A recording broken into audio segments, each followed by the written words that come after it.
हमजा को अपनी नेकी पर यकीन था। वो सेठ इकबाल के गढ़ पहुंचा। सेठ ने फातिमा को देखकर दीवाना हो गया।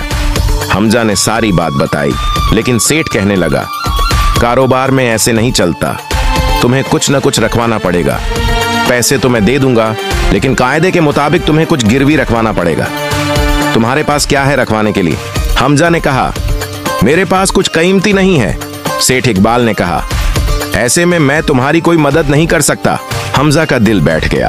बहुत सोचने के बाद हमजा बोला, आप अमानत के तौर पर मेरी बीवी को रख लें, बदले में मुझे कुछ रकम उधार दे दें, मैं रकम वापस करके आपसे अपनी बीवी को ले जाऊंगा।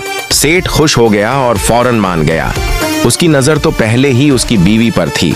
रात गुजारते ही सेठ फातिमा के कमरे में जा पहुंचा। दरवाजा खोलते ही फातिमा चीख पड़ी। वह कहने लगी, अल्लाह के वास्ते यहां से चले जाओ। सेठ तो अपनी हवस में अंधा हो चुका था।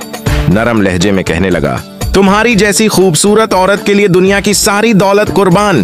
फातिमा खुद को बेबस समझने लगी। वह बोली, मैं खुद रजी हो जाऊंगी, मुझे बस कुछ दिन का वक्त दें। सेठ की लालची नजर देखकर फातिमा पागल होने लगी और वह मान गया। इधर हमजा ने पैसों से अपना कारोबार शुरू किया। वह किसानों से सस्ते दामों पर प्याज लेता और दूसरे शहरों में जाकर उन्हें बेचता।